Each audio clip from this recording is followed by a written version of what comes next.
Hi guys. Hi guys.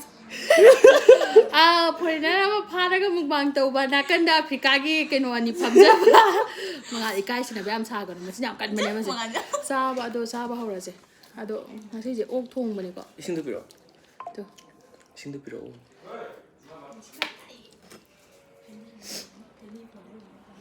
nana chiu ba thabi dura sa cha da ba angang jibu chakhom chau ji ko chakhom chau han thai ti la helo na chakhraga ne keno to satuk pa hawda ngai bam hi la ba Akon ba la na phatura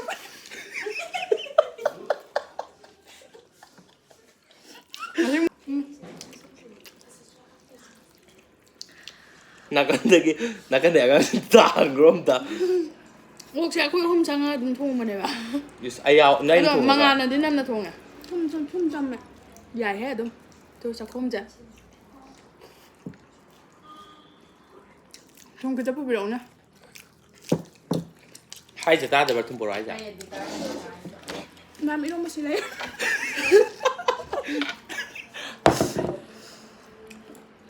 nam iro ma mung tu la in jara ke hai di mi me man tam le tôi à hai sa ta mà hiếm thì ao rồi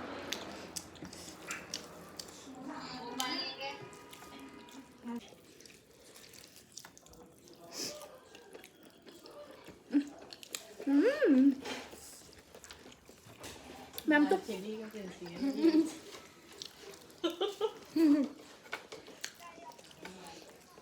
mấy cái hay bị động nè cái sao học được mấy cái thằng hay bị động ra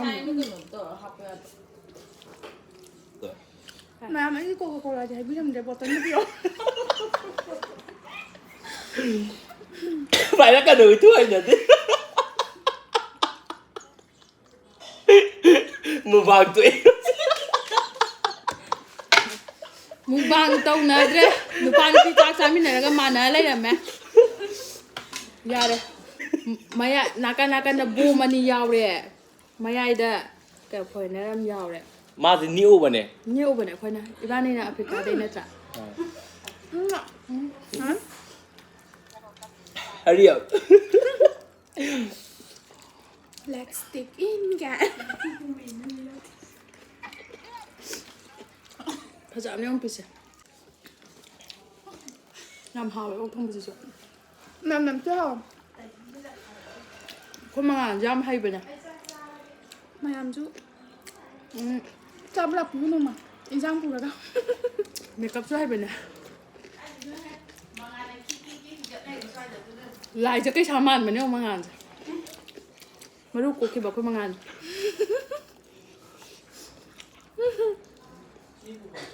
năng làm cái mukbang tàu để thùng trên bàn đấy chứ mấy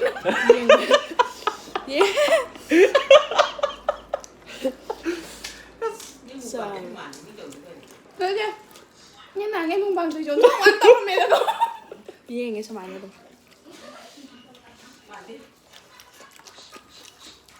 cô làm tới sao hụt chín này cô thăm nè rồi nè bạn yang wai pham ba thăm mà u rồi đi ai mai sai để lấy gì lâu rồi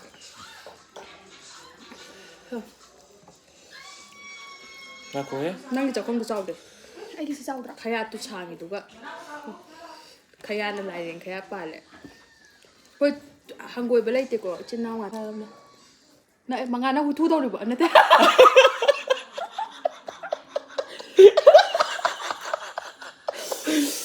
sorry guys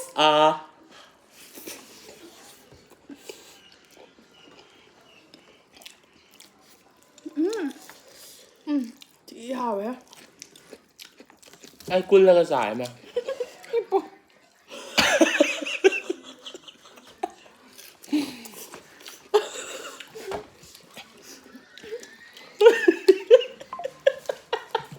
anh là si thông này khăn này nha nghe thật thằng đấy khôi không cái challenge này quá Ma'am luôn ta đấy có mai sẽ tụi bà 이런 데는 분명히 이뻐가지고 미우면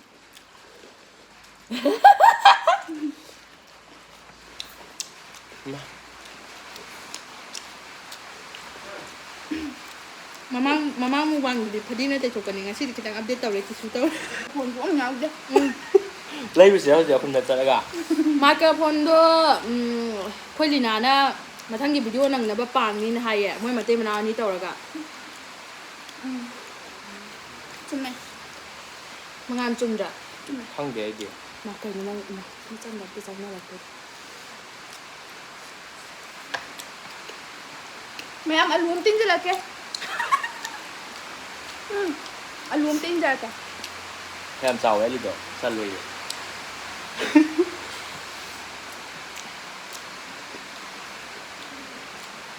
ꯃꯌꯥꯝ ꯑꯩꯗꯤ ꯑꯂꯨ ꯌꯥꯝ ꯄꯥꯝꯃꯦ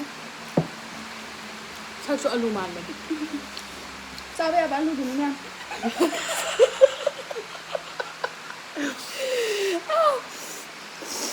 ꯁꯣꯔꯤ ꯒꯥꯏꯁ ꯚꯤꯗꯤꯑꯣꯁꯦ ꯅꯪ ꯍꯣꯔꯦꯟ ꯇꯟꯗꯅ ꯑꯗꯨꯝ ꯇꯣꯛꯈ꯭ꯔꯗꯣ ꯍꯤꯒꯠꯄ ꯉꯥꯛꯇ ꯃꯣꯏꯅ ꯍꯥꯟ ꯆꯥꯕꯗꯨ ꯂꯣꯏ ꯇꯨꯃꯤꯟ ꯆꯥꯏꯀꯣ ꯑꯩꯗꯤꯅꯦ ꯁꯦꯡꯅ ꯍꯤꯒꯠꯄ ꯄꯥꯝꯕꯅ ꯁꯨꯃꯥꯏꯅ ꯍꯤꯒꯠꯂꯒ ꯆꯥꯕꯁꯨ ꯅꯨꯡꯉꯥꯏꯕ ꯋꯥꯊꯣꯏ ꯑꯃ ꯇꯧꯔꯒ ꯅꯨꯡꯉꯥꯏ ꯑꯗꯣ ꯑꯩꯈꯣꯏ ꯉꯁꯤ ꯆꯥꯔꯤꯁꯦ ꯈꯥꯏꯒꯠꯅꯔ ꯆꯥꯕꯒꯤ ꯀꯃꯥꯏ ꯃꯌꯥꯝ ꯑꯩꯅ ꯂꯨꯄꯥ 500 ꯄꯨꯊꯣꯛꯏꯗꯣ ꯑꯣ ꯍꯥꯏꯔꯛꯑꯒꯦ ꯍꯥꯏꯌꯣ ꯂꯤꯅꯥꯅ ꯑꯣꯛ ꯀꯦꯖꯤ ꯑꯃ ꯄꯥꯡꯉꯦ ꯃꯉꯥꯅ ꯑꯣꯛ ꯀꯦꯖꯤ ꯑꯃꯅꯦꯕꯀꯣ ꯑꯗꯨꯒ ꯂꯤꯅꯥꯗꯤ ꯀꯩꯗꯧꯒꯦꯗꯅ ꯇꯤꯐꯤꯟ ꯑꯃꯁꯨ ꯄꯨꯔ ꯂꯥꯛꯑꯦꯕ ꯀꯃꯥꯏ ꯍꯨꯏꯁꯨ ꯑꯗꯨꯒ ꯃꯥꯒꯤ ꯍꯨꯏꯁꯨ ꯄꯨꯔ ꯂꯥꯛꯑꯦꯕ ꯑꯣꯛ ꯀꯦꯖꯤ ꯑꯃ ꯄꯨꯔꯛꯄꯩꯅꯤꯀꯣ ꯍꯥꯏꯗꯤ ꯈꯪꯗꯦ ꯃꯥ ꯑꯗꯨꯝ ꯎ ꯈꯔꯗꯤ ꯃꯣꯔꯣꯛ ꯇꯧꯋꯦ ꯆꯥꯅꯤꯡꯕ꯭ꯔꯥ ꯄꯨꯛ ꯁꯧꯒꯠꯀꯅꯤ ꯃꯣꯔꯣꯛꯁꯦ ꯑꯩꯅ ꯌꯥꯝ ꯊꯥꯛꯑꯣꯏ ꯆꯥꯍꯟꯅꯤ ꯃꯥꯅ ꯊꯥꯛꯏꯅꯦ ꯍꯥꯎꯋꯦ ꯍꯥꯎꯋꯤ ꯁꯥꯔꯦ ꯁꯤꯗꯤ ꯑꯩꯗꯤ ꯃꯣꯔꯣꯛ ꯁꯥꯏ ꯑꯩꯁꯦ ꯃꯉꯥꯒꯤ ꯂꯥꯁꯦ ꯀꯨꯆꯨ ꯈꯣꯠꯄꯗ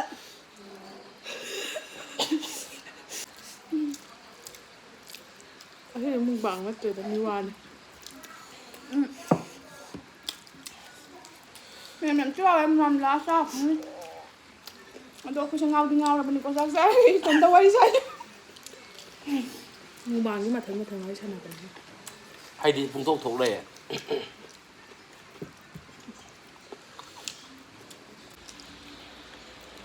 ꯃꯔꯨꯅ ꯃꯊꯪꯗ ꯆꯥꯕ ꯆꯥꯔꯔꯣꯏꯗꯤ ꯑꯩ ꯆꯥꯕ ꯁꯥꯇ꯭ꯔꯤꯕꯂꯥꯅꯤꯁꯦ ꯑꯩꯅ ꯁꯥꯠꯍꯟꯕꯅꯦ ꯑꯩꯅ ꯀꯛꯊꯠꯂꯒ ꯀꯩꯅꯣ ꯇꯧꯕ ꯂꯥ ꯄꯥꯟꯁꯨ ꯄꯥꯟꯗꯦ ꯂꯥꯝꯕꯁꯨ ꯐꯪꯗꯦ ꯑꯩ ꯂꯤꯅꯥꯗ ꯍꯥꯏꯈꯤꯕ ꯑꯩꯁꯨ ꯆꯥꯗꯕ ꯑꯃꯗꯤ ꯇꯧꯔꯛꯑꯅꯤꯁꯦ ꯈꯪꯉꯦꯕ ꯑꯩꯈꯣই ꯂꯤꯅꯥꯁꯨ ꯌꯥꯝ ꯆꯥꯗꯕꯅꯦꯕ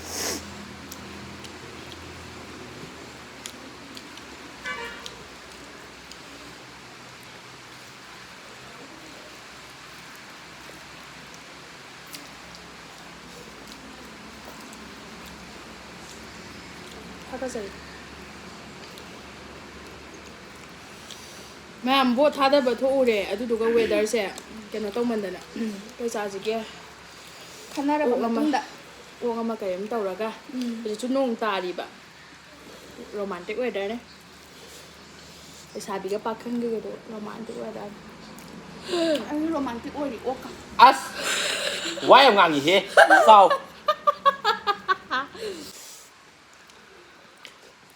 ꯁꯝꯁꯨ ꯌꯥꯎ ꯄꯤꯖꯔꯣꯏ ꯏꯕꯦꯝꯃ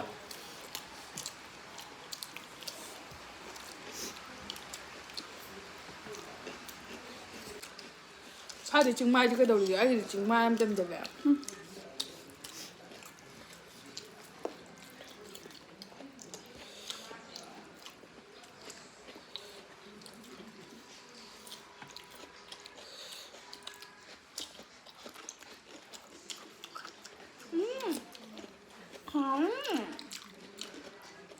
ꯅꯣꯏꯕꯒꯤ ꯏꯌꯥꯡ ꯀꯪꯕꯒꯤ ꯑꯩꯈꯣꯏꯗ ꯗꯔꯀꯥꯔ ꯀꯩꯝꯇ ꯂꯩꯇꯦꯀꯣ ꯑꯩꯗꯤ ꯂꯩ ꯍꯣꯏ ꯃꯥꯕꯨꯗꯤ ꯃꯉꯥ ꯅꯪ ꯂꯩꯕ꯭ꯔꯥꯅ ꯑꯩ ꯂꯩ ꯑꯩ ꯗꯥꯏꯇꯤꯡ ꯇꯧꯔꯤꯅꯦ ꯀꯔꯤ ꯊꯨꯕꯨ ꯀꯪꯉ ꯑꯁ ꯃꯕꯨꯛ ꯀꯪꯒꯩ ꯗꯥꯏꯇꯤꯡ ꯇꯧꯔꯤꯌꯦ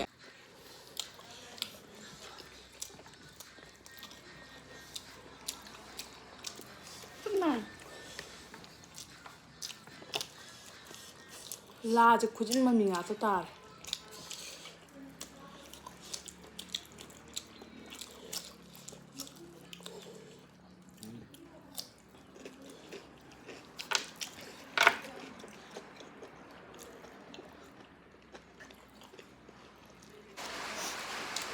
ꯑꯩ ꯆꯥꯛ ꯆꯥꯅꯤꯡꯗ꯭ꯔꯦ ꯍꯥꯏꯕ ꯑꯗꯨꯒꯤ ꯑꯣꯛ ꯃꯇꯨꯝ ꯈꯜꯂ ꯆꯥꯕ ꯃꯟꯇꯨ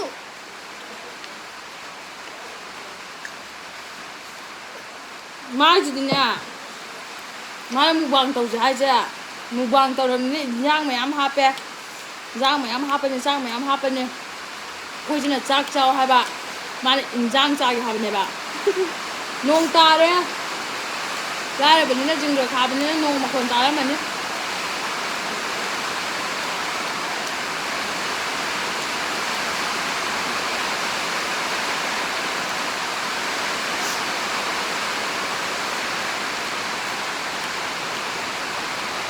Một thấy. Thôi anh ngậm chưa Mangan di cha de ba tau sanai le ba. Ai ông mà tôi mà làm giải hơi nhiều mà bây giờ đã. O ma tum cha ba na tine sak sao ha ba ni nang ok sao ha na tine.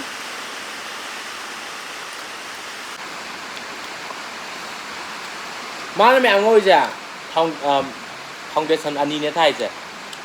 powder cột kya no mong ga han giban Mane. bani na gari Má số. ma ko jar khan Mình chụp em nhau giống gì mà ngạt vậy.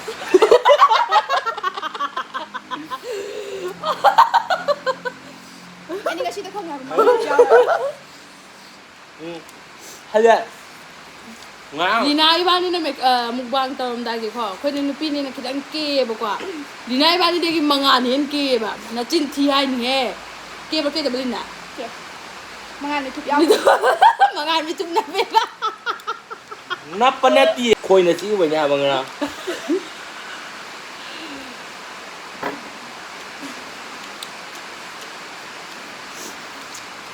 mathangdana kai nyang sarau sa na Mà ru ngà cả.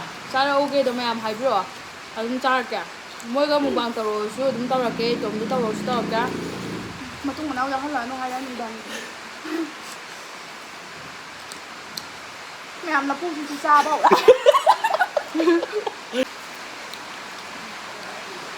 sorry mathangda de angu ba mi ga mukbang to mina ro ai thi gre Mẹ mà thấy là đi xem nhau dễ vô nhốn thôi đấy.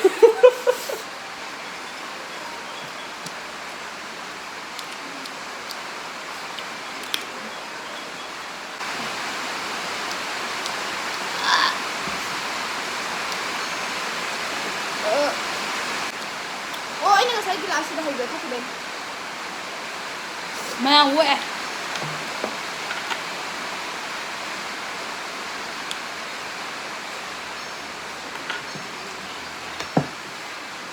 tum na ba ko kha kha chen na ya de ngam de Chăm pra pa mày. bazar da Thì ai chào em chứ.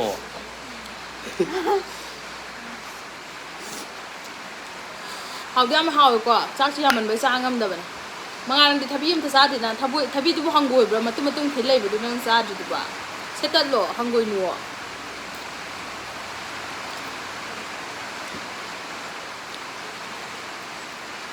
ko li na di mo man de chak sa ne bu de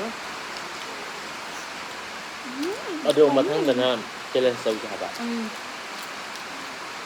ma thang na ko yong ki challenge la aru ne punishment na Ra đi con hải nữa gì. Mẹ làm là comment tập hết những bài punishment rồi không? Apa makan lah? Kita kalau pernah video tu tanya gak ina. Kita mesti saya tahu video punishment.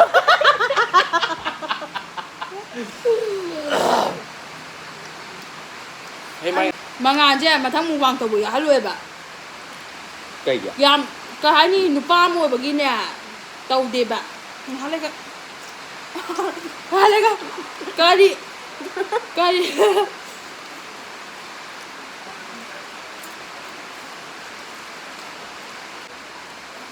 bang tau bada dinaga di pak ya hala ra ge ai ku chu je mu ba ne ba alo Mẹ làm thì nói đi mà sao chịu nhỉ cô? Mẹ làm là hai cái đông của anhเลยkhông? À đó mẹ làm I love you. Hãy trái tao xin được. ma ro chi ka Huy như có gì cái đó. Anh ai đó. Mấy mươi cái này. Ê, xin cho phụ huynh. ma mai mu kra Xăm ra cái mèo rồi nên đó. lai bi mung de champra lai brai Anh nhưng mà ai vô bên này video thì sai đi luôn. ma am lo sa la ge sa kha le me matum ahum anga Ano ngannba? Video ni saya lusa deh. Mam na video ya yang enggak live share subscribe tao kau boleh nih. Mai jumut kah? Mấy chung mukbang. Live với mukbang này. Là đầu tiên luôn. Sắp xong tập chúng ta bên đi. Hôm nay ăn quam chấm riết đó. Bye bye. Mình thật rồi. Mẹ em phao đi nè.